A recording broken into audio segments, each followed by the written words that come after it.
Kreu i grupit parlamentar të Partisë Demokratike Kazmet Bardhi ka kritikuar qeverinë për procedurën e ndjekur për marrëveshjen e UHA-s me Shtetet e Bashkuara të Amerikës për vlerën $302 milion, e cila synon financimin e modernizimit të forcave të armatosura. Sipas Bardhit, majoranca jo vetëm që ka shmangur procedurat e parashikuara, por po mban të fshehtë edhe një element të detyrueshëm ligjor, publikimin e marrëveshjes në fletorin zyrtare. Sipas Kushtetutës Republikës Shqipërisë, asnjë marrëveshje ndërkombëtare që ratifikohet me ligj nuk mund të mbetet sekret.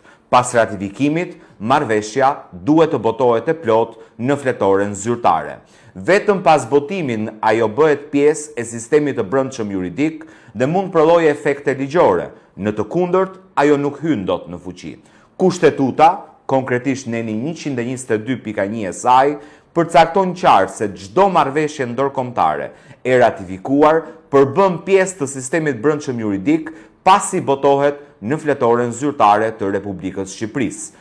Por një kërkesë kushtetuese që jep fuqi zbatimit të marrëveshjes së ndërkombëtare. Sipas tij, përsa kohë dokumenti nuk është publikuar në mënyrën e parashikuar nga ligji, marrëveshja nuk mund të konsiderohet e zbatueshme dhe nuk mund të prodhojë pasoja juridike për shtetin shqiptar. Prandaj lind një pyetje legjitime.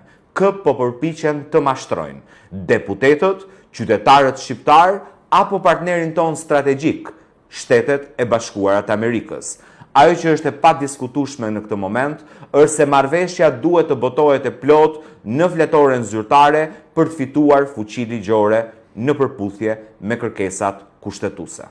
Bardhi ka kërkuar transparencë nga qeveria, duke pretenduar se mënyra e trajtimit të kësaj marrëveshje cënon parimin kushtetues dhe të drejtën e publikut për t'u informuar. Marrëveshja për UAN prej $302 milion u miratua në kuvend me procedurë të përshpejtuar nga majoranca, e cila e ka cilësuar atë si një financim strategjik për forcimin e kapaciteteve mbrojtëse të Shqipërisë dhe për mbushjen e angazhimeve në kuadër të NATO-s.